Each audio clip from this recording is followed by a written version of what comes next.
This is the Conrad Alert. Civil defense information will be broadcast at 6:40. West of the Rockies, you're on the air. Hello. Y2K, how can we prepare? Stop a few of their machines and radios. Throw them into darkness for a few hours. We are fighting for our lives. My family must survive. Over 5 years, 1,000 gallons of gas, air filtration, water filtration.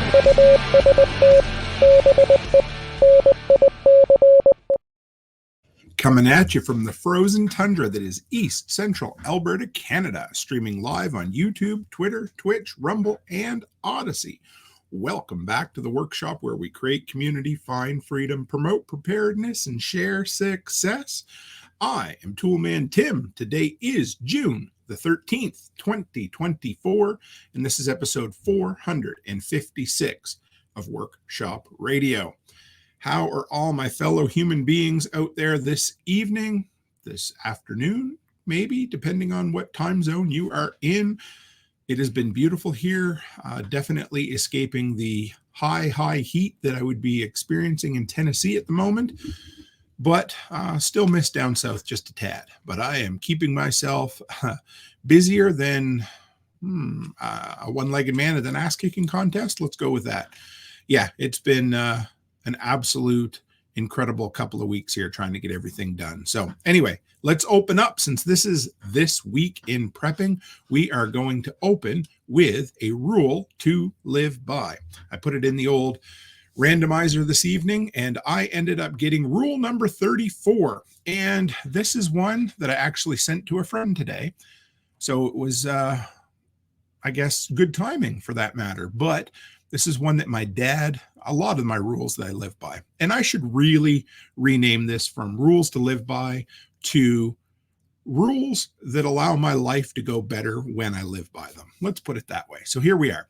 Rule number 34, a change is as good as a rest.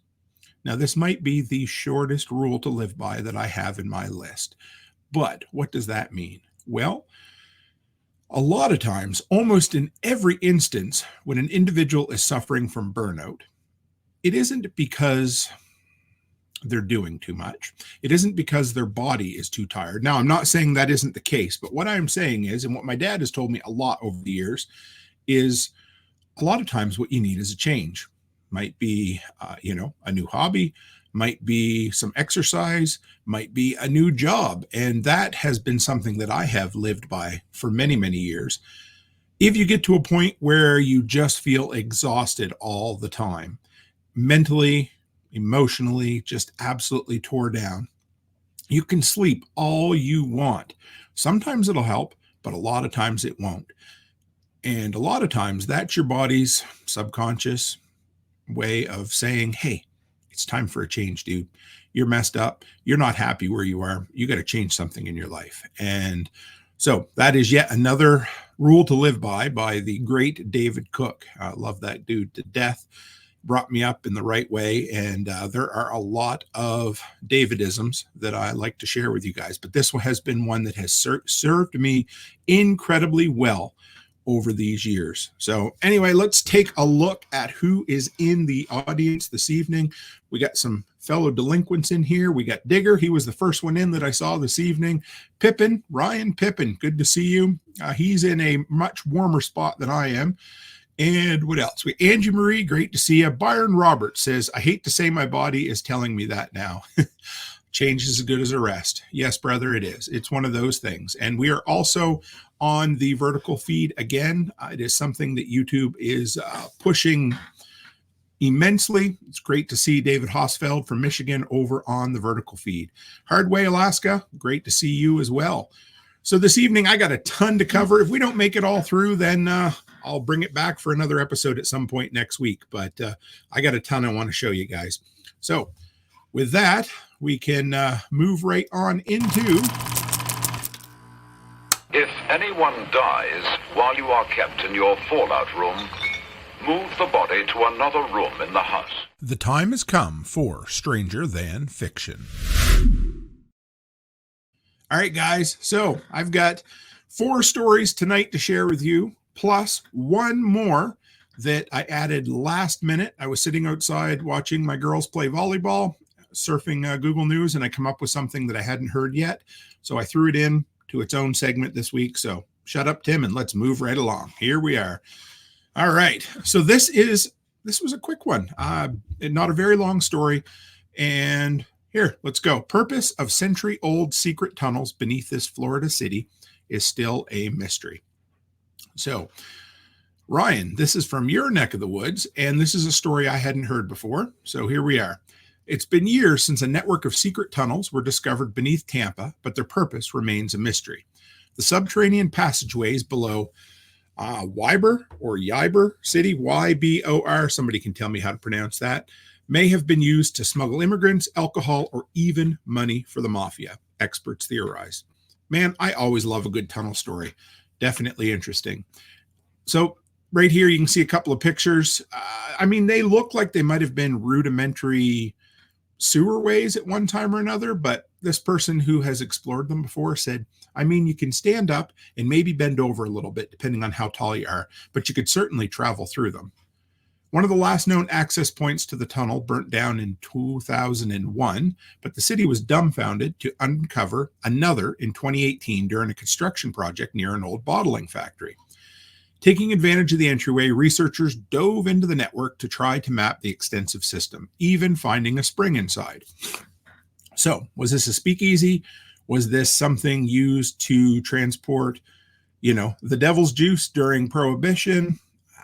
Were people kind of stashed away down there trying to get in, illegal immigrants, I don't know. I'm not sure what it was.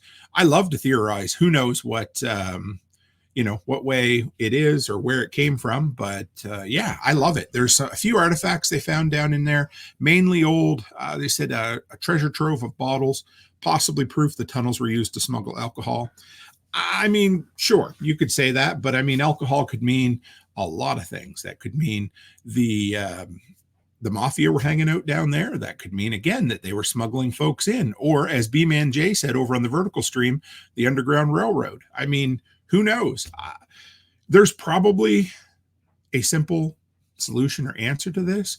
I'm not sure how something this large exists under a city that the city has no record of. They're like, I don't know. To me, I would be tickled pink to research this. This would be something that I would be opening up to, the tourist industry. Not that, Florida needs any more tourists, but man, this would be a really interesting place of exploration. I'd love to go in there. It reminds me of the old civil defense shelter that I found in Edmonton that is completely locked away and is just a footnote of history. Like, how does this shit just get forgotten?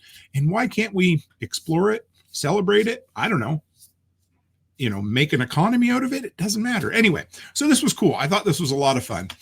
B-Man J over on the vertical says there are a lot of unmapped New York City tunnels. Absolutely. Bradley Garrett, he is the guy that wrote the book Bunker. He actually spent, I believe it was a couple of years in England, going way down underground into a lot of the subway or the forgotten tunnels below the subway. And you can imagine what that would be like. I'd love to do some of that exploration, urban exploration. So anyway, I don't know why they haven't made a bigger deal out of this, but I thought you guys would enjoy that one. Next, this is a fun one. And you'll be like, are you seriously talking about Costco again, Tim? Well, yeah, I am. I'm going to say that quite often Costco is a prepper's paradise, not a gangster's paradise, but a prepper's paradise. And there is some serious shit you can pick up there. Now, this is one that I did not see coming. And if you guys happen to see the somewhat viral video, maybe a year, maybe 6 months ago, I can't remember, of a police officer in Quebec who said, guys, there's a lot of car thefts going on in Quebec, in Canada in general. And you know what you should do to keep yourself safe? You should leave your keys by the back door to make it exceedingly easy for the ne'er-do-wells to walk into your home, steal your keys, and go away with your hard-earned vehicle. That's what they said. Well, some people aren't happy with that kind of thing, and Costco started selling security bollards. And if you don't know what those are, that's okay. The first time I'd seen the automatic style was back in 2016, 17, when I visited Washington, D.C., and they have those. People go into the underground parking, and as soon as they go under, those what are basically security posts come up out of the ground. Well, Costco is now selling those. Check this out. Costco Canada, and this is from the National Post, Costco Canada selling retractable driveway bollards to protect cars from thieves. The TikTok account Costco Finds Canada recently shared a video. These are manually retractable. These aren't the automatic type, but I bet you could put an engine or a motor or something on it. The TikTok account shows them for sale for 569 Canadians. That's about $12 American. So here we are. Let's slide on down. Last June, a report from whatever this letter agency said Toronto saw a 300% increase in vehicle thefts from 2015 to 2022, with the problem growing progressively worse each year. In 2022, more than 9,600 vehicles were stolen in Toronto alone. Now, Toronto's a big city, but that is a shit ton of vehicles, a metric shit ton, in fact. While police suggest measures like investing in an anti-theft device, ignition or fuel kill switches, steering wheel, gear shift, and hood locks, or steering column collars and electric alarms, others have turned to bollards. Wow, I think these are kind of cool. So I would just love to have those in general, just to have. They would be a deterrent. I live right in town. Our back driveway exits onto an alleyway, a shared alleyway. And I've thought about putting an automatic gate back there. I want something up that says, hey, I don't want you here. Simple as that. But I'm not sure if I could, well, anyway, allowed versus able, right, guys? And I've looked at it a few times to try to figure it out. Hardway Alaska says just buy a stick shift. Well, that is very true now, isn't it? Now, kind of funny, but I was just watching a video this afternoon that was all about something that Kia did back 7 or 8 years ago. I can't remember exactly. They cut some corners. They didn't include the automatic shut-off system that works with electronic keys. And they also made it asininely easy to pop the steering column off and use pliers or something as simple as a USB wire to turn the car on. So apparently it was something like a 2,500% increase in the city of Milwaukee. And then there was a TikTok challenge showing that you could their Kia Souls one, B-Man J says, there was a 90-second TikTok video that showed how easy it was to hop into a Kia, smash it open, and get going. Like, it's insane. So anyway, that definitely attributed a bit of the rise in thefts, but it has become unbelievable in Canada. So Costco, like I said, and what other uses could you use for these? I mean, I would love to have, you could put a sensor on them, like at the old video stores, you'd walk through the door and it'd go bing bong, that kind of thing. Well, you could have that kind of sensor that would rise it up. I don't know. There's tons of things you could do. I'm interested in seeing what the installation process is. There was another part of it right here I didn't go into, but it says, there's a company called Bollard Boys in GTA, that's Greater Toronto area, and they've made quite a killing doing this lately. But they said the lovely thing about these bollards is when they're down, you don't know they're there.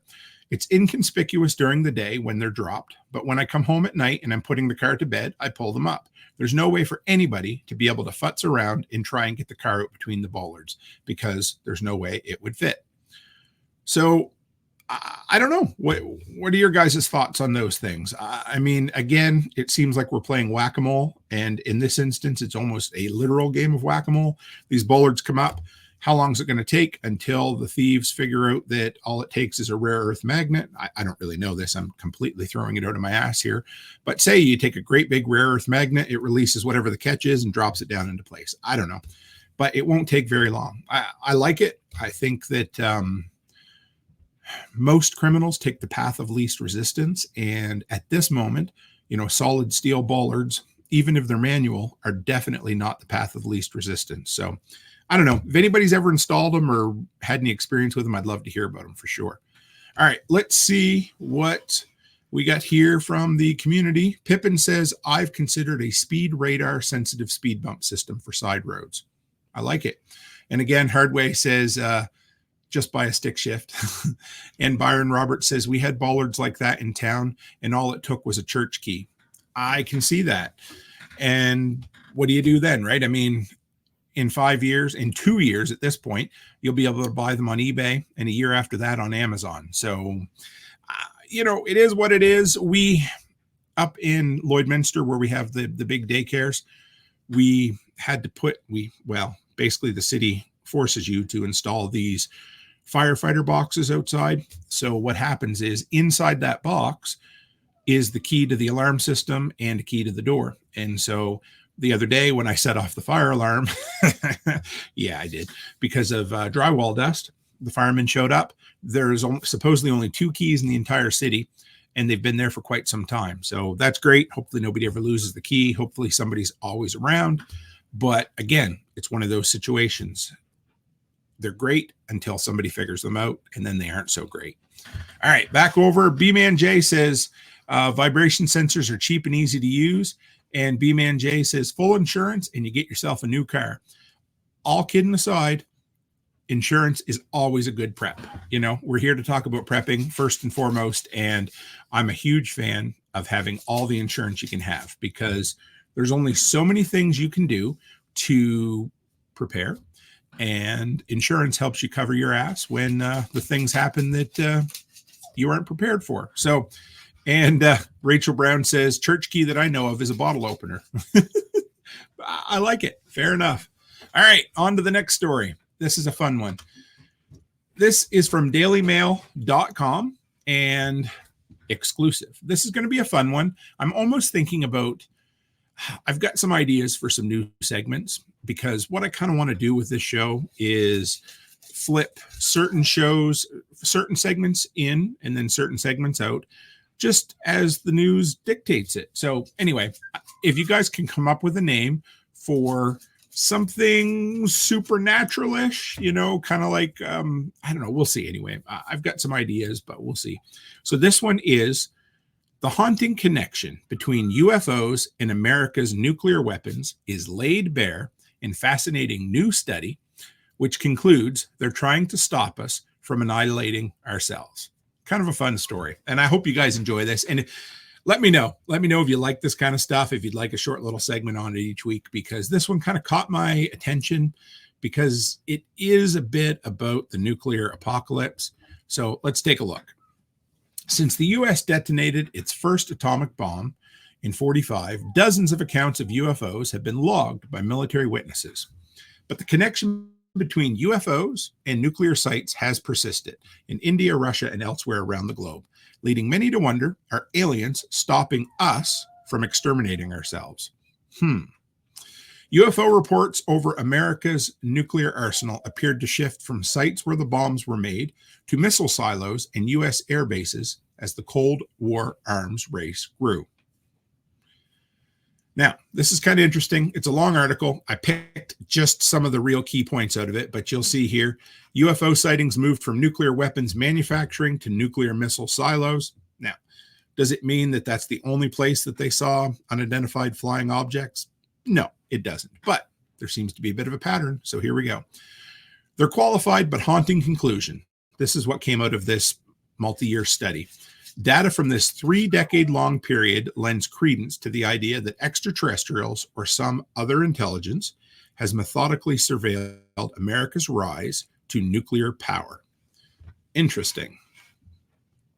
So here's a picture here from 1945 to 1970. I'm not sure. UAP, Unidentified Aerial Phenomenon Activity Pattern Study. From 48 to 52, as America's production of atomic weapons first ramped up, waves of UFO sightings began cropping up over Washington State's nuclear production complex, as well as Los Alamos and other sites for the Manhattan Project. So if you see this right here, this is a little bar graph, and if you're on the audio only, it's okay. UFOs over U.S. military nuclear sites and elsewhere moved from day to night. Interesting trend. Now, I don't know. There could be, what do they say? Causation doesn't necessarily equal correlation, or vice versa. But so in the 40s, almost all UFO sightings were during the day. And as time went on, more and more of them came at night. So I don't know. Would that be something? I don't know. Would people be spending more time outdoors at night?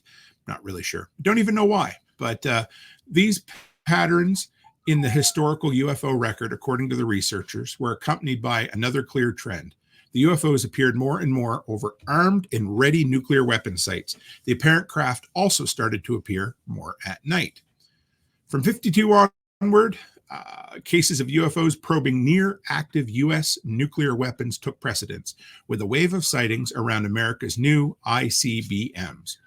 Several of the UFO sightings, including incidents at Maelstrom Air Force Base in Montana, that they say UFOs deactivated ICBMs.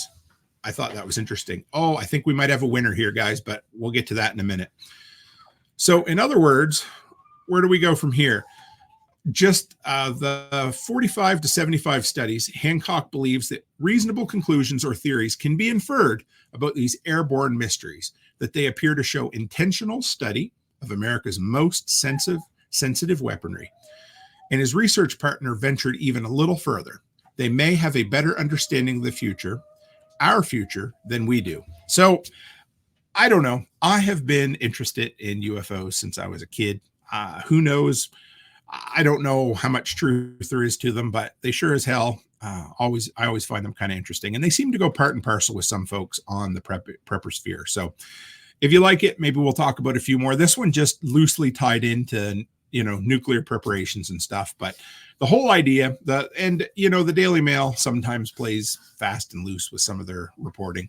But I think the idea behind this was, the push was that the aliens or whomever was trying to protect us from ourselves. So, yeah, anyway, kind of interesting.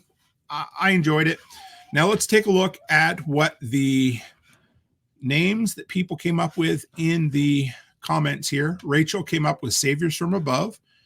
Byron Roberts come up with Poltergeist Prepping and Paranormal Prepping.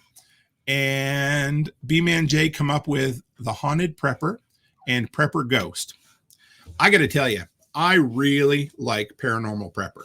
Paranormal Prepping.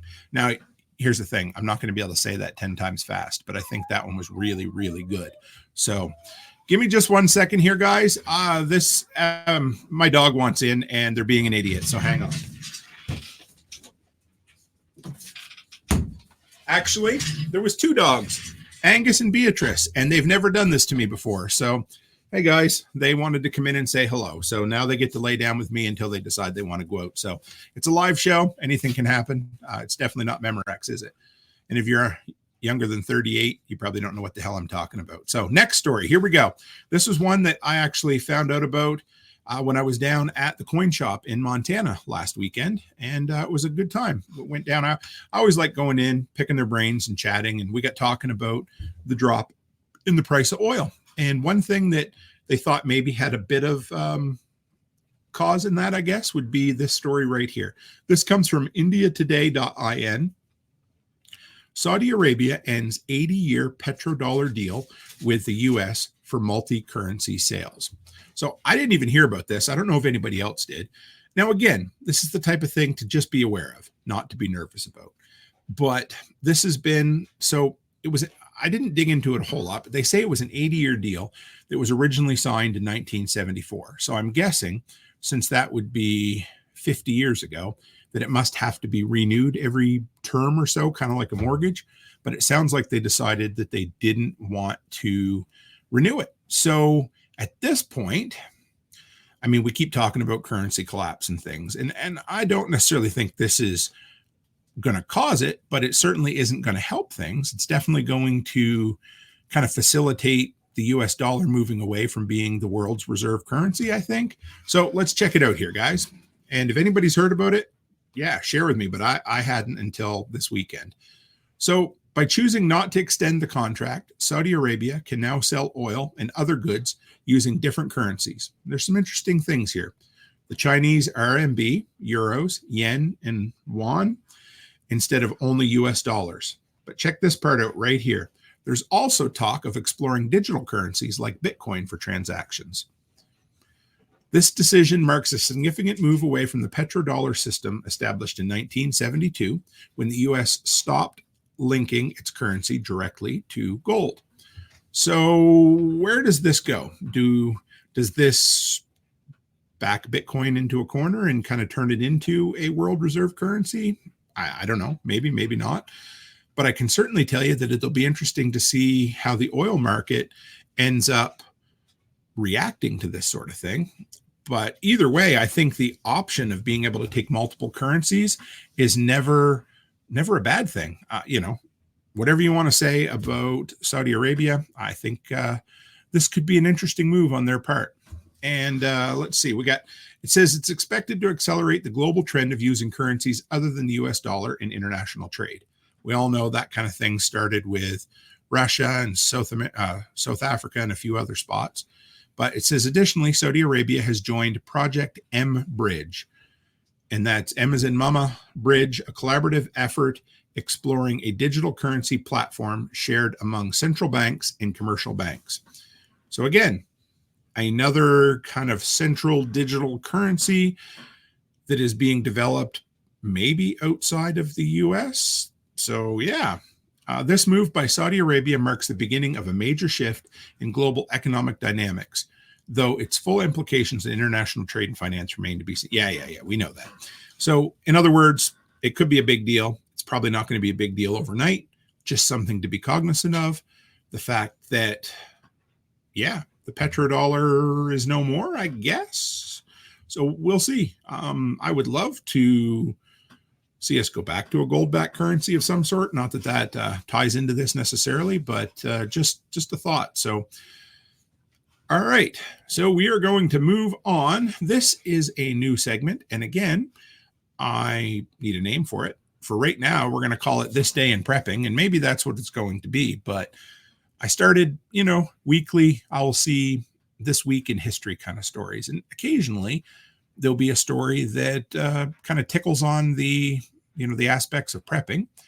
And if you go to survivalblog.com, that's the one run by James Wesley Rawls, just about every day they do a This Day in History segment.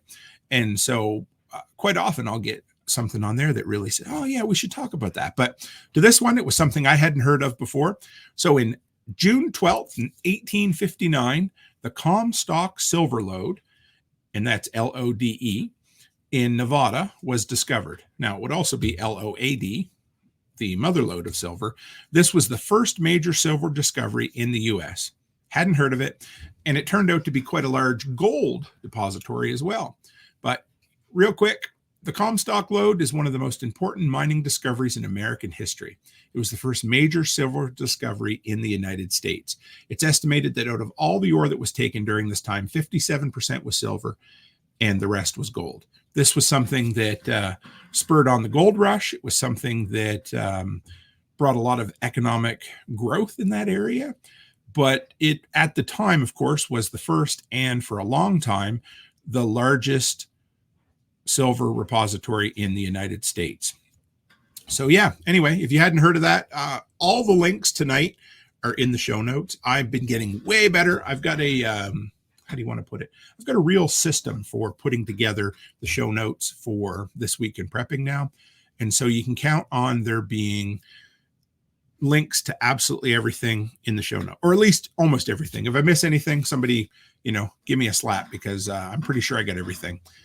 So back to the community real quick. And Byron Roberts, I think you just topped it. The Prepper Files. I love that. That's actually a really good, that would work for, man, I like that for both. I like that for the paranormal one. And I kind of like it for This Day in History. We can dig back into the Prepper Files.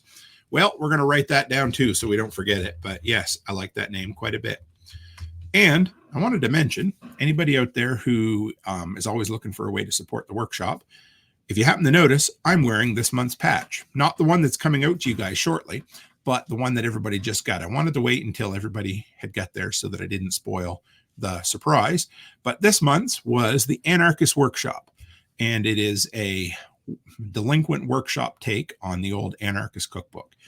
If you guys read that in high school or, downloaded on the early internet like I did, I have a soft spot for it in my heart. And I got a lot of really good compliments from folks who got the patch this month. So anyway, for those who are new around here, it's $10 a month or $100 a year. Go to patchofthemonth.co and you can sign up. So anyway, you get a cool patch just like that every month, and sometimes some extra goodies. All right, so sliding right on into... Now you stay on the back roads, and you keep your gun handy. Our country is still full of thieving, murdering patriots. Get ready for I Read It on the Internet.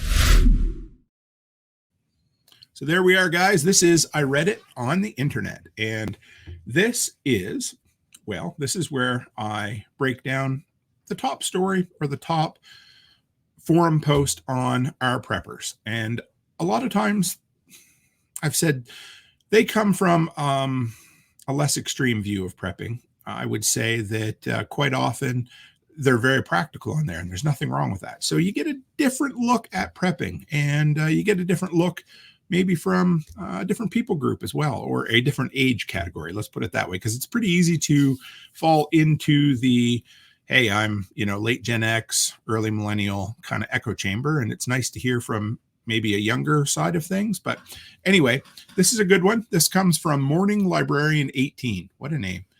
Who is someone you shouldn't have in a group if the shit hits the metaphorical fan?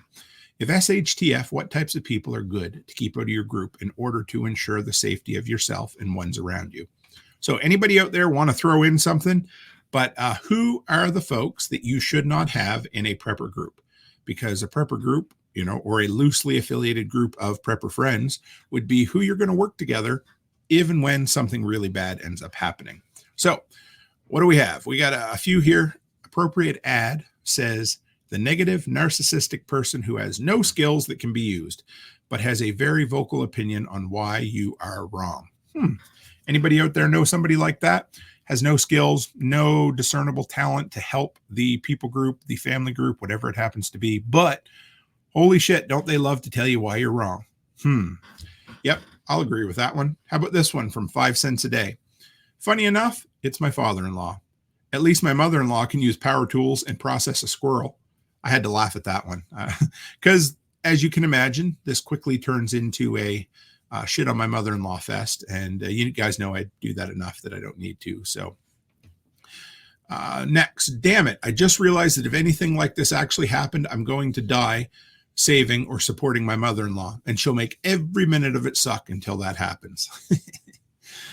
And BJB says, people who never say, I don't know. I included that one because I think a teachable spirit's pretty important. I want to say that, the lone wolf who thinks they know absolutely everything, you're not going to last very long. But I really like that. I just thought, you know what? In other words, have a teachable spirit in your prepper group or family. And Steel Bandicoot says, not admitting you don't know something gets people killed. And finally, people that don't contribute, lying about everything, don't know any skills, don't want to learn, and always, seems like these folks always want to be the leader of the group, even though they don't have any skills that make them a good leader. So in other words, folks that want power, politicians, that's it. Yes, that was low-hanging fruit there, Tim. You didn't have to grab that. But yes, folks who love power, but have no discernible skills and offer no benefit to the greater society. Hey, so yeah, I like that. Just a short and sweet version of I read it on the internet. Here we go. Ryan Pippin says you need power tools to process squirrels. I mean, it makes it quicker, a lot faster, but yeah, no, I don't think so. I'm going to guess there should have been a comma in there, but Digger says another good name would be Prepper Rations. I like that one quite a bit too. All right. And so let's follow on to. He's dead. They're all dead. Everyone. You and I are in a dead world. And I'm glad it's dead. Cheap, honky-tonk of a world. Coming up next is Workshop Wasteland. This is where we take a look at post-apocalyptic, dystopian fiction, music, movies, books, video games. It doesn't matter. We talk about it. And it's going to be a short and sweet. We got like 4 quick articles. It was a busy news week, but not anything in depth. I had 0 time. Once the weather gets nice like this, I don't have a whole lot of time to watch any, post-apocalyptic pop culture or mass media of any sort. But, when the weather gets a little colder, I try to get a little more in. But that doesn't mean there wasn't some interesting news this week. So number 1, if anybody likes Starship Troopers, and I definitely have a soft spot for Starship Troopers. Just the same director did this one and RoboCop and Arnold Schwarzenegger's movie where he goes to Mars, Total Recall. All three great, all kind of dystopian, satirical, dark humor filled sci-fi epics. So this one says, do your part and join the fight in the new Starship Troopers Extermination trailer. This comes from Collider.com. And if you're into video games, this October, everyone will be called to do their part in service of the United Citizen Federation with the release of Starship Troopers Extermination. Now, I got to tell you, I remember the first time I watched Starship Troopers, and it was on VHS at my friend Lynn's house. We used to go down there, the whole lot of us. We'd hang out on her couch in the living room, and we would watch on an old floor model TV. And I didn't quite get the movie the first time I saw it, but the fact that that film from nearly 30 years ago is getting turned into a video game, because video games are big bucks nowadays, kind of blows me out of the water. It shows some of the staying power of really good satire. During the IGN Live event, a new trailer was unveiled announcing the first-person shooter video game developed by Offworld Industries. The sci-fi satire franchise's universe will launch out of early access on October 11th. It's going to be on PC, PS5, and Xbox. I thought that was pretty cool. And Byron Roberts says, I liked it better the more I watched it. I as well, definitely. It was something, again, when you watch it a little bit older, you get the satirical bent to it. And you know what's really funny is Paul Verhoeven. He's the dude who directed this and Total Recall and RoboCop. Also, anybody else want to guess what his fourth movie he was most famously known for? Yep, it was Showgirls. So how do you end how do you go with three incredible movies in a row and then end up with the fourth one being Showgirls? I don't know. I mean, I get kind of where the satire comes in, but anyway, that's enough of here. You didn't think you came in to hear me talk about Showgirls, did you guys? Ryan Pippin says, would you like to know more? And if you haven't seen the movie, you won't get it, but if you have, you will. So there you go. There's the first quick story. Next, I'm not huge into anime. My daughter is, but you know what I do like is most anything that deals with the Terminator franchise. Well, okay. How about anything made in 1991 and before? But anyway, Netflix Terminator Zero series has revealed who is voicing the new Terminator, and it's a phenomenal choice. One of my favorite actors in Hollywood, that part's not in the story, but Timothy Olyphant, what a great name, has been recognized for years as an exceptional talent, and he is now going to be doing the voice of the main Terminator in the Terminator anime series. Let's see, what do we got here? It's going to be on Netflix. It didn't say when yet, but it's Netflix hosted a new special called Next on Netflix Animation. And so, yeah, it's going to have Sam Worthington, Jason Clarke, Gabrielle Luna, a whole bunch of interesting voices. But Timothy Olyphant is going to be playing the main character in the series. So should be good. I'm looking forward to it. I may even sit down and watch a bit of it with Alice to see how it turns out. And finally, because I'm obsessed with. No, I really enjoyed the first Last of Us series. And yeah, it's been a year. Do I miss it? Yeah, I'm probably due to go back and watch it again. But they made an announcement, Last of Us Season 2. And this is from Deadline.com. Here it is. It's a case of good news, bad news. And I'm going to summarize it. But basically, Season 2 is going to be 7 episodes. So 3 episodes shorter, I believe, than Episode 1. But they announced that there's definitely going to be a Season 3 and probably a Season 4.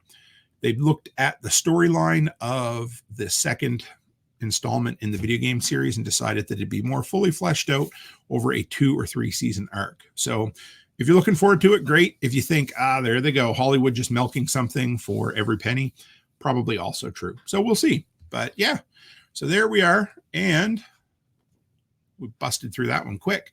Next we have... Nothing like eating under an open sky, even if it is radioactive. Dropping the dime on precious metals.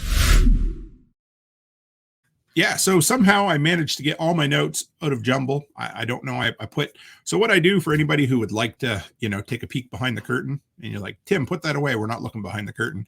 But so I've got 3 monitors set up here. I've got the vertical stream to my left. I've got my notes in front of me. Then you guys are directly to my right. And then on the far right is where I have all of my articles. And I take very good care before putting the show together of making sure the articles line up with my notes, except I totally screwed the pooch on this one. Don't know what happened, but it's kind of funny. Anyway, here we go. I thought this was an interesting thought experiment. You guys know where I stand on precious metals. Don't throw all your money into it. Don't cash out your RSPs and put it all in gold and silver. And if you do it, your wife better not come after me and try to shoot me, because it was not my advice. But here it is. If you'd invested $1,000 in gold 10 years ago, how much money would you have today? This is from Yahoo Finance. So 10 years ago, the price of gold set at $1,246 an ounce. Today, it's worth damn near double, $2,350 and $65. That marks an 88.66% increase in value, or an annual average return of almost 9%, not calculated for compounding. If you'd invested $1,000 in gold a decade ago, it would be worth $1,886.56 today. So nearly $1,900.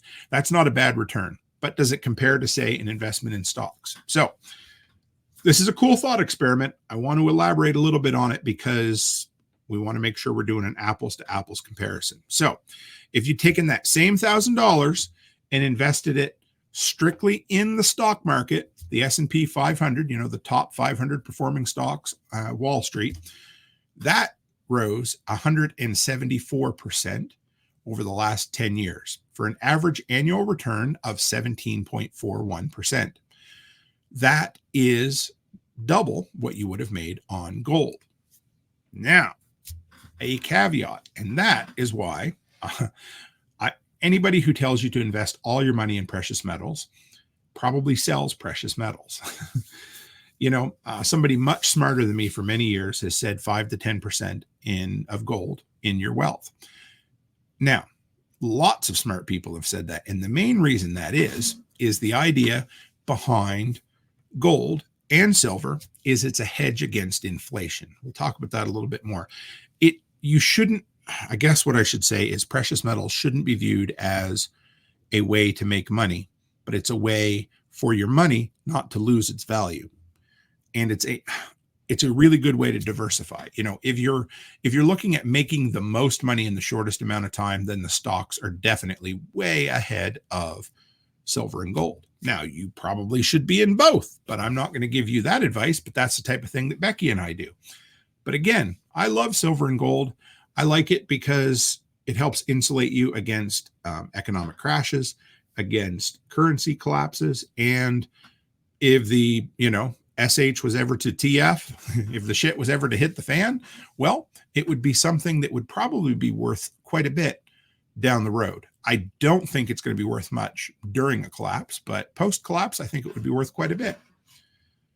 All right. Why investors look to gold? What does Yahoo Finance have to say? Many investors consider gold the ultimate safe haven investment. When the world goes to hell in a handbasket, investors turn to gold. Why? Precisely because it's been used as a store of value for millennia. Investors like gold as a hedge against geopolitical uncertainty. If global markets and supply chains look like they might get disrupted, investors flock to gold. In 2020, anybody remember what happened in 2020? I know there was something, but this old brain can't bring it up right now. In 2020, for example, gold jumped 24.5%.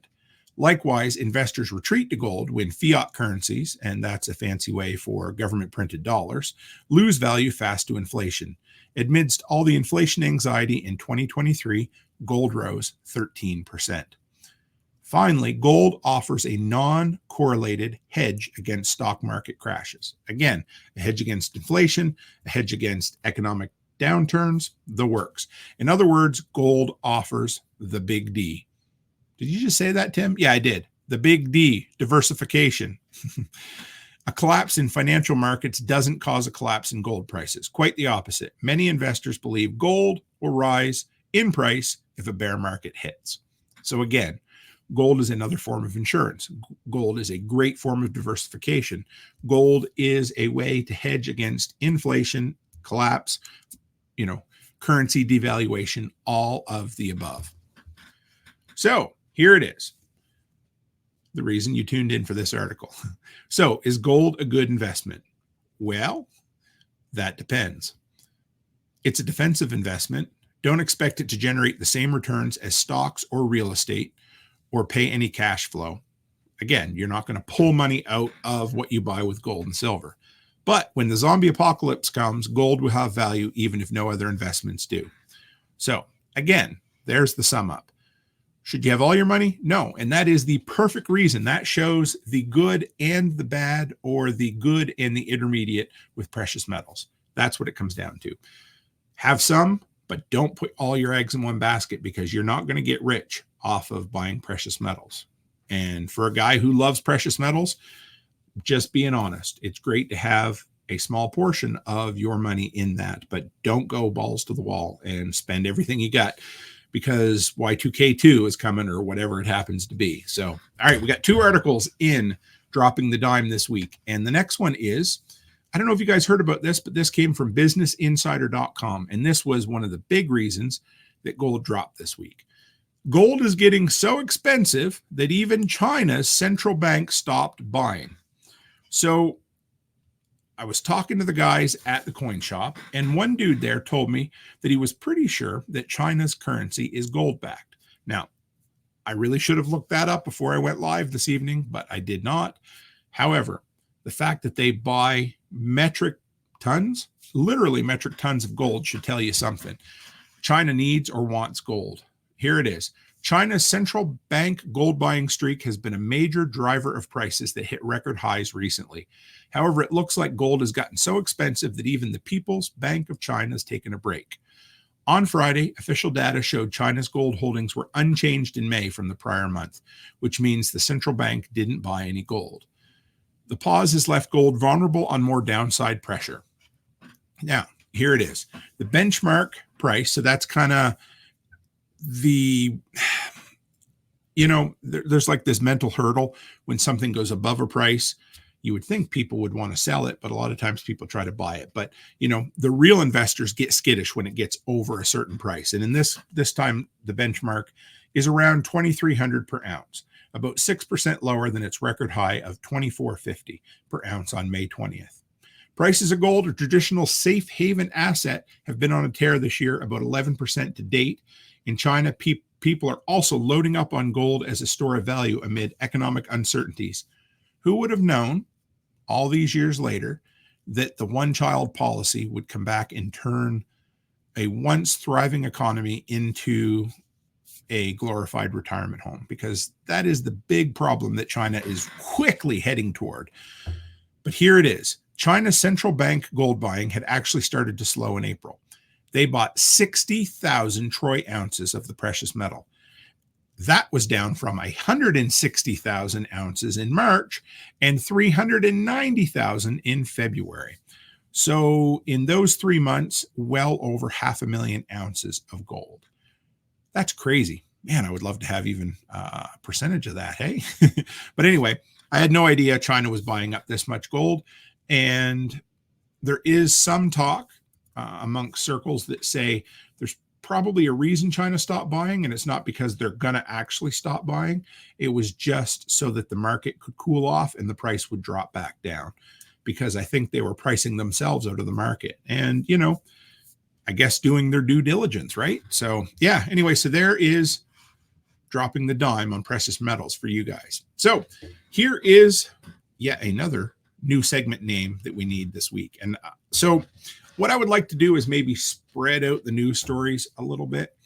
But just before I went live, I came across a tech segment, a tech story, basically outlining, if you guys saw just recently, Apple did their latest developers kind of conference where they showed what's coming out in the next, I think it's the iOS 18. Well, it's kind of funny because a couple of days ago, I was in a dead zone. I went to send a text message and I looked at my phone and there was a little satellite icon on the top. And I thought, well, that's strange. Now, a year or so ago, I did a story, a segment on Apple including low Earth orbit satellite functionality for emergencies only. So if you got lost, in the northern woods or something, you could use it. It could message out and save your life. And some people had. Well, I didn't know this, but apparently they're getting ready to roll it out to just about everybody and not just for emergencies. So anyway, I would love a name for a tech-related segment. Not something I'm going to do every week, but something I would love to do occasionally as the news cycle warrants, for sure. So a name for the tech segment. Anybody out there in the audio, if you are using Fountain, I've been getting quite a few boostograms over there. You can always leave your suggestions over there too. So here it is. This is from cnet.com, one of my favorite sites for tech-related stuff. So it says, I saw messages via satellite in action, and it's iOS 18's most underrated feature. Garden Girl says, Tech with Tim. Damn, that's pretty good. I like that. So, satellite messaging. If your iPhone already supports satellite connectivity, iOS 18 adds satellite texting.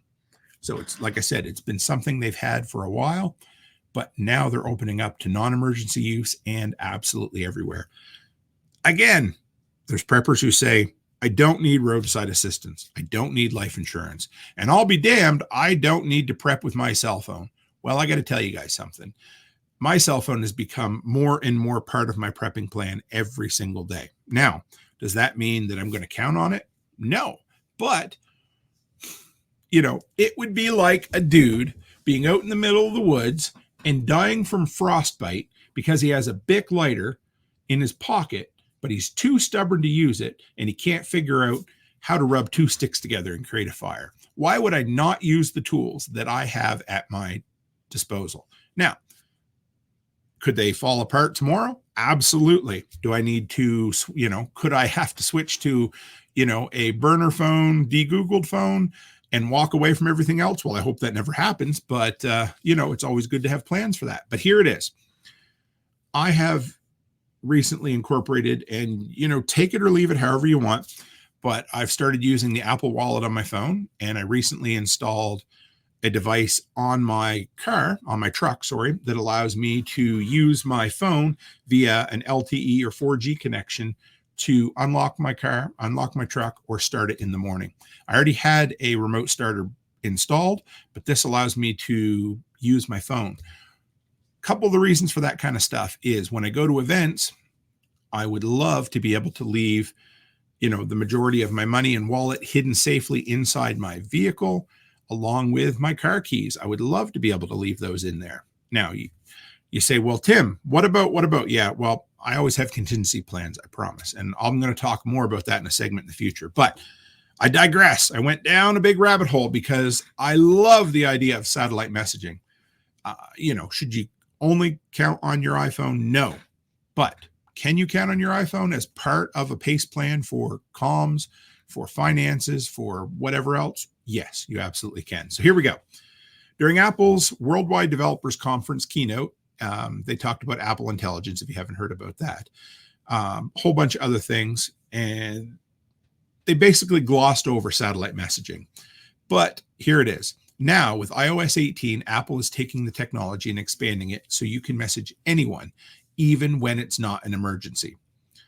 So back a little while ago, Apple highlights some of the stories before its big shows. One feature behind one of the more dramatic rescues is emergency SOS via satellite, which iPhone 14 and 15 users have access to. So I was kind of excited.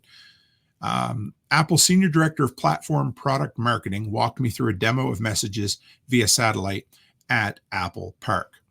In a remote part of the company's campus, and I'm going to insert there, in an area with no cell service, on a warm, sunny day, Night sent messages, emojis, and even tapbacks. Don't know what a tapback is. If anybody knows, let me know. Using satellites orbiting in the sky hundreds of miles above us. It's just like using iMessage that you're used to. Super easy. Night said, we have a custom protocol so that this is end-to-end encrypted. I like that. Now, of course, does Apple have access to it? Yes, I think so. I'm sure they do. But they say it's end-to-end encrypted. Either way, don't send shit that you wouldn't want someone else to read. But it's a great way to send messages when you're off-grid or out in the woods, the boonies somewhere. We have a custom protocol that's end-to-end encrypted. We had to do some extra work to make the data packets extra small because you need to be really efficient sending things up to space and back. And, it goes on. It basically shows, like I said, a little satellite nugget there to show you. But he said the only tell that something was different at all was the time it took for messages to be sent. Most were almost instantaneous, but others took 15 to 20 seconds, and one took just over a minute. But what surprised me the most was that he was able to receive incoming iMessages and SMS text using satellite connectivity with some caveats. If you use iMessage over satellite connection, all messages will come in no matter who initiates the conversation. For SMS over satellite, you have to initiate the conversation by sending the first message, unless that person is an emergency contact or part of a family setup. I like that a lot. So, I mean, they have to, I'm sure bandwidth is a concern. I'm sure cost is a concern. So you can set up emergency contacts or a family setup, and those messages will come through satellite no matter where you are. But if you initiate a conversation with somebody, then it's fair game. The messages come and go via satellite, at least for the intern. So something else to think about, that is satellite comms on a shoestring budget, literally free at this point. Now, nothing's free in this life. We know that. So either eventually it's going to cause, they're going to bring in a cost to to kind of upgrade to it, or again, they're going to sell the information to somebody else. I don't know. I hate to be that dude. But anyway, this was something that really tickled the old gray matter this evening. And I wanted to share it with you guys because this is something that definitely affects us as preppers. So back to my delinquents in the chat, and Garden Girl come up with 3. It says 3 names: Tech with Tim, Talk Tech to Me, and Tim Talks Tech. And then Digger says Tim Tech, the next generation. I kind of like all of those. I'm going to sit on those. Those are funny. Tim Tech, the next generation, and Tim Talks Tech. You guys, I love alliteration. I don't know why, but yeah, it is what it is. So there you go. Oh boy. All right. Back to single layout for a moment here. And we're going to talk about this week in the workshop. And I've had a busy week. Busy enough that I had to postpone tomorrow's post-apocalyptic book club because I have yet another project. I need to remove 2 walls at the new daycare because we are quickly outgrowing that facility. And holy cow, Ryan Pippin said Toolman Tech.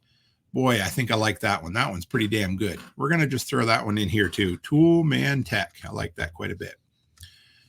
All right. So this week in the workshop is, what do I do there? Why do I do it? 2 reasons: inspiration and accountability. And you guys have heard that many times before, but it is true. If I don't talk about what I do, I might be, motivated to be, imagine being motivated to be lazy. But if I don't talk about it, I might not get shit done. And if I don't talk about it, somebody else might not get inspired or think, I could do that too. If that old lug from Canada can do something, well, I bet I could too. We're going to start with something I've wanted to do for a long time. I'm glad I didn't do it in my last vehicle because I ended up trading it in. But I finally installed an inverter in the old Ram, the old new Ram, the green one. And I'm really stoked about it. I have one more installation that's going to go along with it, but I took my time. I spent the evening last night going through the firewall in the front, and then I ran the wiring all under the carpet. I took all the trim off without breaking anything, ran the positive and negative all the way to the back driver's side seat. I hooked up I believe it's a 300 amp. I did all the calculations a while back, but it was a 300 amp breaker under in the engine well. And at that point, I had a working 1500 watt pure sine wave inverter under the passenger or the driver's side rear seat. So that was great. I was quite stoked about that. But the final goal, well, basically until I come up with a new idea last night, was I also always wanted a 120, 110 volt, 15 amp plug in the box of my truck. Now, a lot of vehicles come with that now. Mine didn't. So I picked up all the supplies on Amazon, and I took I took one of my rear signal lights out, and I drilled an 1 3/4 hole right through the box of my truck. And you might think, holy shit. Anyway, yeah, I did that. It's waterproof. And if you want to see a video of it, I put it in the Telegram group tonight. But I now have a completely working 110, 120 volt outlet. in the box of my truck. So now I can charge while driving. Oh man, I have a whole bunch of different things I want to, but the main one is my big power stations. And the one I tested it tonight, the Anchor, draws at almost 1100 watts. No problem at all. And I decided, since I've done that there's a console between where Alice and Charlotte sit. It's a fold down armrest with cup holders. And behind it is a flat plastic plate, a perfect place to install 2 AC outlets, a USB-A and a USB-C outlet. And what I'm going to use, I found it on Amazon. You know, those desk grommets, the things that allow you to pass wires through. Well, this one is going to be it has the electrical end of it and then a tighten up nut on the back side. And I'm going to make that look perfect. So that'll give the girls outlets in the back as well. So that'll give me outlets between the 2 back seats, an outlet in the box of the truck, and an outlet underneath the seat where I could also plug things in while I drive. All 15 amp, 120 volt outlets. I'm stoked about it. It was a job. I'm really proud of myself for doing it, but that wasn't the only tech I installed in the truck this week. I actually picked up a new dash cam because the one I had that was given to me by my brother-in-law ended up shitting the bed. So I bought a Garmin, the little tiny one that is going to work absolutely perfect. And I got it set up. It takes voice commands. It's super tiny. It was tiny enough that I was able to install it on the far side of the main windshield on the passenger's side there. And so it works great. It has a 140-degree angle, wide angle lens. And all you have to say is, hey, Garmin, or something like that. And it'll take pictures, save some pictures, that sort of thing. So there was that. And then finally, I installed a little device like this that does GPS tracking. It's called Drone Mobile, and it goes down in the bottom of my window, and it tied into the remote start function of the truck. That was quite a bit of fun, finding where the wires went and patching that in. But the app setup was incredible. It's like $5 a month to have LTE access to your vehicle. So I'm pretty excited. It was definitely a good install and a great upgrade for it. And I need to apologize, but my dogs are being bad again tonight. You guys are never coming in here again, are you? So there they go. This is what happens when Becky's not home in the evening. The dogs go. No, it's not her fault. It's just when she gets home, they love to sit with her. And when she's not home, they wander and get into shit. So I know. There you go. So yeah, dash cam, drone mobile, inverter in the truck. We took a field trip to Montana. Just kidding. My wife and I and my in-laws, Barrett and Amy, we went down for 2 evenings to Montana. Here's the story. I went down to do a little shopping, check out my favorite silver shop. But the main idea was that Barrett's racing engine was supposed to be at the border on Monday. So we left Great Falls, heading to the border, expecting our parcel to be there around noon, because that's usually when they show up. We get to the border about 11 o'clock. It's an hour and a half drive from Great Falls to Sweetgrass. Hasn't shown up. We decide, you know what? We better call FedEx and see what's going on. Usually I have no luck. We ended up getting right through to the dispatch guy, and he's like, yeah, I know it says it's on the truck, but it didn't make the truck. And we're like, well, so what do we do? And Becky says, well, I guess we go back to Great Falls. So we added 3 extra hours to our drive that day. Instead of a 7-hour day, it was a 10-hour day. So an hour and a half down, picked it up off the ramp at FedEx, and an hour and a half back. And we made great time at the border. Didn't have to pay a whole lot of taxes, so that was helpful. There you go. I fixed a toilet here in the basement. The wax seal started going bad. You could hear it sucking air when it was flushing, so I replaced that. And I fixed a leak under our kitchen sink that we hadn't seen, but was making some kind of wacky smell under there. So again, always fix a loose screw, right? Oh boy. Walked around a nearly abandoned mall, took some pictures. I don't think I posted much in the Telegram group, but it was kind of neat. It was like going back into the 90s, but this mall had a food court that doesn't exist anymore. And I would say 60 to 70% of the storefronts are empty. I don't really know what's keeping that mall open, but yeah, if you're ever in Great Falls, it's pretty interesting to check out. We went to a grocery store there, and I ended up parking really close to an International Scout Model 2. And if you guys haven't seen one of those trucks, well, I don't know why that thing just stuck with me, but I loved it. I think I'd love to get an old beat up one to fix up, but it would make one of the best bug out vehicles. And the latest model, the one that came out in 1980, actually had a Nissan diesel engine in it. So I'm going to check that out for sure.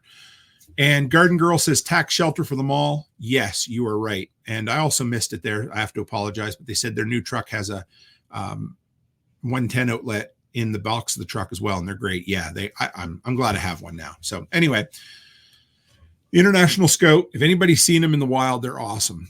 We ended up going to a GNC, and that's one of those like places that sell weightlifting supplements, because one of the girls that works for Becky up in Lloyd, she asked if we would find her some of these energy drinks, and apparently GNC sold them. So we went there.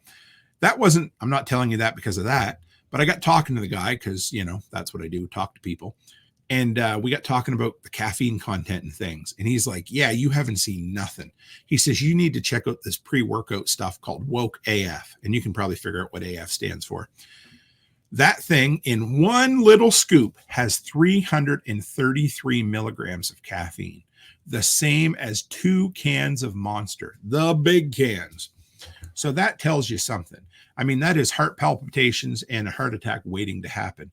But the reason I bring that up is that would be an incredible way to stash or store away a ton of caffeine in a very condensed environment. So I've seen it. It looks really, I don't know, just getting close to it give me palpitations. Like I'm telling you, and this dude told me there's people that take 3 and 4 scoops of that before they work out.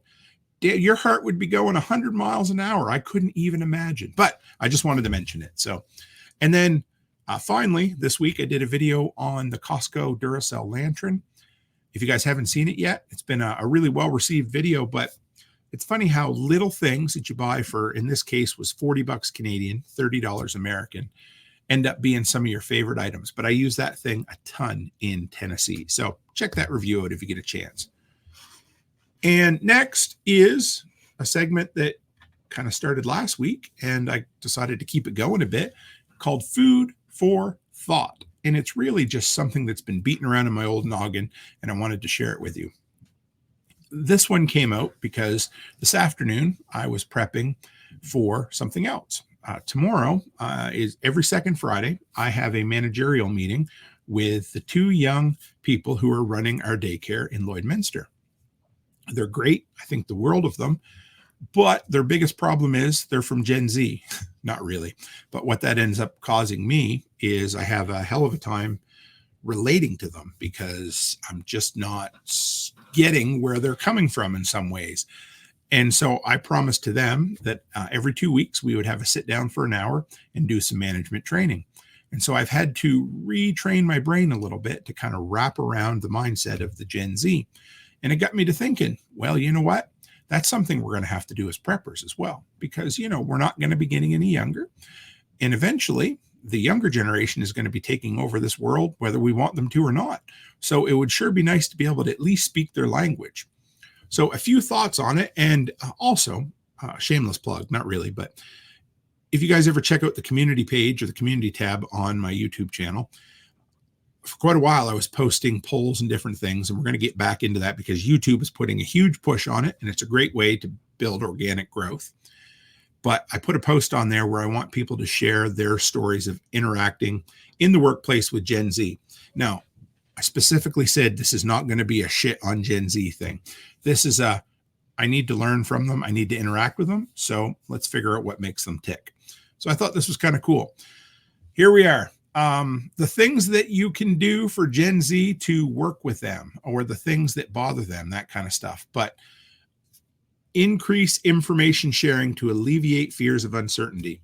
They are an anxious generation. And of course, these are all generalities. But the truth be told, whether we want them to or not, Gen Z is very open about sharing what they're making.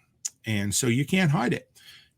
I was brought up to never talk about what my salary was, but whether we love it or hate it, they do. They all talk about it, and it's just as simple as that. We can't stop them from doing something that's within them. So the more information you can give Gen Z, the better they feel. They don't want pat answers. They want to be shown the path to career progression. Incentivize them. In other words, show them how they can do better. And a lot of that came out of COVID because a lot of them were just starting to work and they got laid off or lost their job. And so they want to be sure that where they're working is the right place. They need autonomy to keep them motivated. That's not a problem for me. I've always enjoyed managing through autonomy. So that's not a big struggle for me, but they prioritize wellness and mental health. That's a little bit harder. And it's not that I haven't had my own mental health and wellness struggles over the years, because God knows I have. But I grew up in an era where work didn't give a shit about that stuff. And so we look at Gen Z as weak and mentally fragile. And, you know, there may be some truth to that, but I had a good conversation with another volleyball dad here a few weeks ago. And he said, you know, sometimes I think maybe they got it right and we don't. You know, he said he had rushed all week to get all his work done so that things didn't fall apart when he left. And he realized it really didn't matter. You know, family really matters, mental health and that kind of stuff. So there's a balance there, but it's definitely a thought. Gen Z embraces side hustles. And the reason for that is they feel loyalty is dead. You know, whatever you want to say on loyalty is dead. We had an employee walk away. She was one of our very first non-family employees, and she walked away this week with zero notice. It happens. I'm not going to judge her because I had my own struggles in the past where I did that as well. But the good side to that is Gen Z loves side hustles. So if you're looking to bring somebody into your side hustle or bring somebody into your entrepreneurial venture, it might be something to look at. I kind of like that. And here's the big one. And this is the one that I've struggled with because I wasn't brought up in this mindset. Two things. Gen Z expects feedback to be immediate, but with context, explanation, and discussion, not just criticism. I was used to two things where I worked. One, if I fucked up, somebody told me. Maybe right away, but I could always count on the yearly evaluation. So here's the thing. Gen Z comes from a mindset where their nerves and their anxieties get away from them. And if an unexpected meeting comes up, they think they did something wrong. Or if you tell them they did something wrong, that's how they take it. They take it wrong if you don't give them context and area to explain and discuss. Now, from our generation, that's tough. For them, that's what they want. And it's like, you know, you would never go to another country and expect them to speak English. So I'm not going to go to Gen Z and say, hey, I'm a boomer. Listen to me. No, I'm not really a boomer, but listen to me because I'm older than you. And yes, some of that maybe could be true, but more than that, I need to respect them enough to learn their language. And so I wrap that whole segment around, it never hurts to get to understand the younger people. You know, it's always that old man yelling at a cloud because the younger generation's going to hell in a handbasket. And yes, there are some things they do that I don't like, but it doesn't matter because at some point they're going to be running the world, the business, and looking after us in our retirement homes. I don't know. Anyway, but so hopefully figure out a way to be able to maybe not accept everything they stand for, but at least embrace who they are and bring them into the prepper fold, because that's the big thing. You know, we all believe that being prepared is of utmost importance, but if we can't portray that, you know, Marshall McLuhan always said the medium is the message. In other words, people aren't going to hear your message if you don't present it in a medium that they respect, understand, and are able to interpret. And so that's where I come down to this, is if we want to share the gospel of preparedness, you know, we probably got to speak the Gen Z lingo. That doesn't mean, you know, Ohio and skippity toilet and having Riz or whatever my kids say today. Yep, I sound like an old man trying to sound cool. But anyway, there you go. That's it on Gen Z for tonight. Now, what do we got left for you? Oh, we got one more here. It's the apocalypse, end of days. The judgment day, the end of the world, my friend. Let's dig into the community mailbag. All right, we're going to reach into the community nail bag and see what we pull out. But this week, and I did not put the person's name who sent me this morning via email. I'd really like to be able to share it with you, but here it is.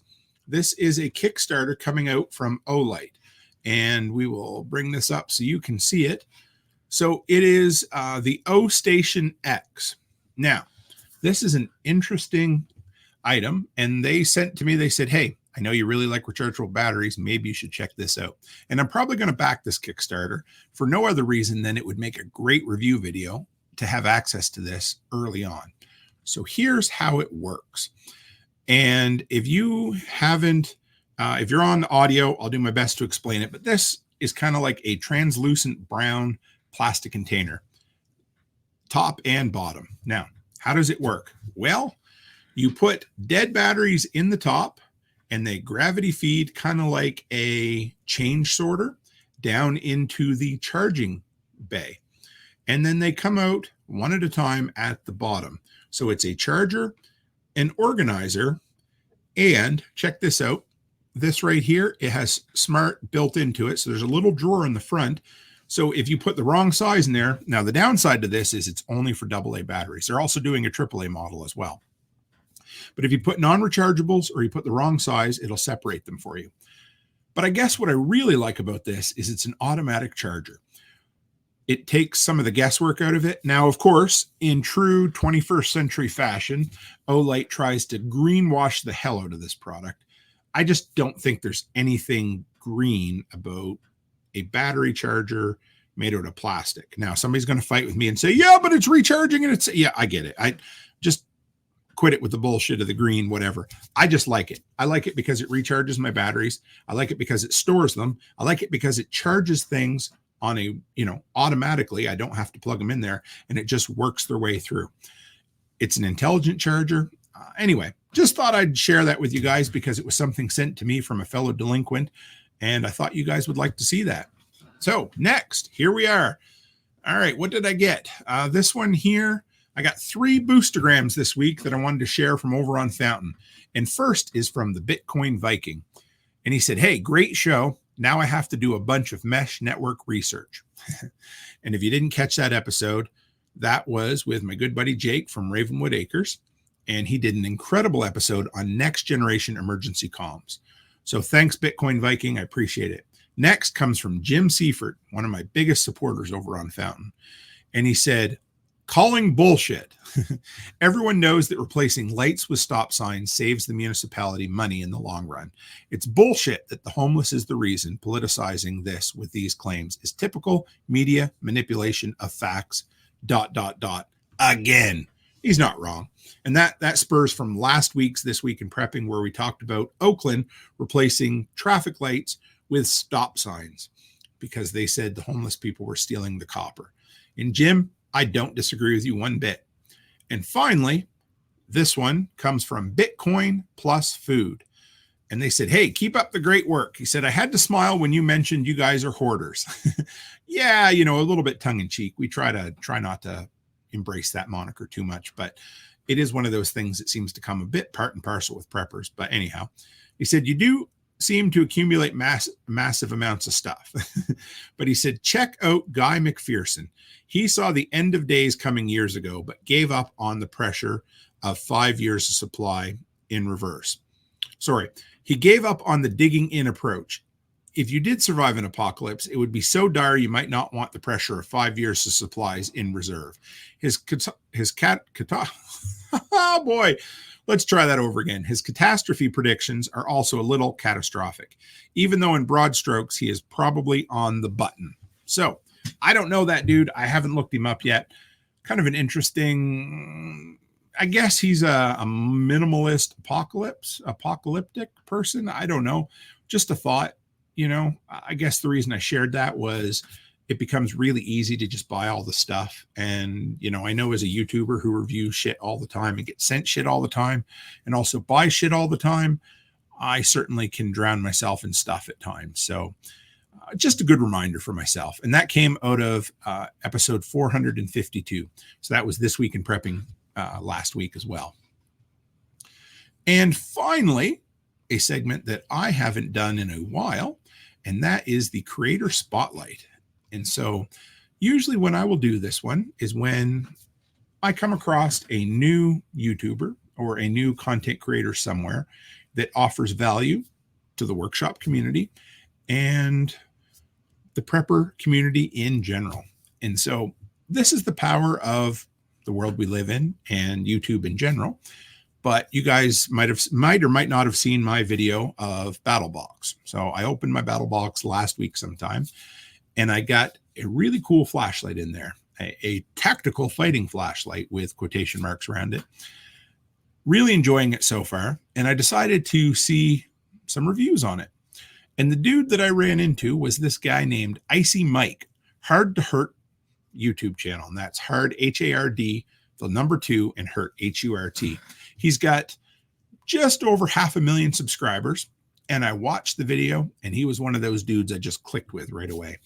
He kind of reminded me, I guess maybe a bit of John Willis in a sense, but the dude is former police, MMA fighter, and now trains other MMA fighters. And the dude does some reaction videos to shootings and fights, but mostly he does self-defense kind of stuff. And he prefaces it in the way that if you don't train, you're not going to do it. And it's great. The guy's hilarious, but he's to the point. His videos are, in the 8 to 15 minute range.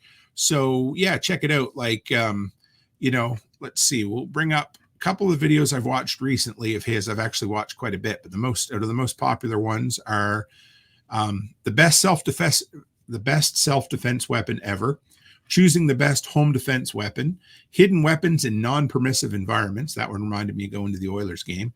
The best self-defense technique for parking lots in public places. And it's not what you think it is. He literally opens with that, and he's right. And the idea was, pat yourself down, pretend you forgot something, and turn around and walk back. In other words, if you think something's wrong, something probably is wrong. So his link to his channel, not that he needs my support, is in the show notes this evening. But yeah, so that, folks, is what I brought for you this week. I thought I would take a lot longer to get through all that. So I hope the show isn't too overwhelming. I throw a lot at you. You can always go back and re-listen to it. You can check the links out in the description. One more thing to throw out at you. I'm actually pretty excited about this, but Curio Bullion, the guy who does the custom workshop rounds for us, sent me an image 2 nights ago on Telegram. He has all of the blanks measured out and poured.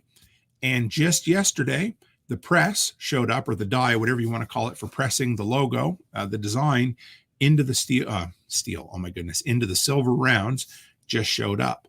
So shouldn't be too much longer, fingers crossed, and they will be shipping. So I'm looking at, there's going to be a special patch for everybody. I'm looking at, the price. Obviously, if you missed out on the early bird pricing, you missed out, but I'm going to try to find a way to incentivize folks to pick one up when they show up as well. So anyway, pretty excited about that. I'm going to be spending the next the next 2 days in Lloyd working on the daycare, doing the management training, installing some locks for Becky, and then all day Saturday finishing up the pass-through archways that I'm going to cut up. And yeah, so we will see. Let me see. We got Sunday evening. I've got a great guest coming up, and she is a lady who does, well, let's say she is big into home births and being able to do, be able to look after babies being born whenever needed to be. Pretty excited. She ended up getting sent over to me. Her name's Jessica. She goes by the Combat Midwife, and she was sent to me again through a fellow delinquent, Spags. He said, hey, you really need to chat with this lady. And I'm stoked to talk to her because it's a different topic that we've never dealt with on here. So tune in Sunday evening, 6 p.m. I'm excited.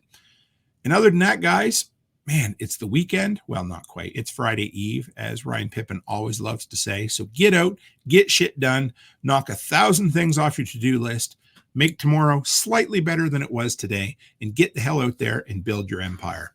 And as always, stay happy, stay healthy, and have a great week.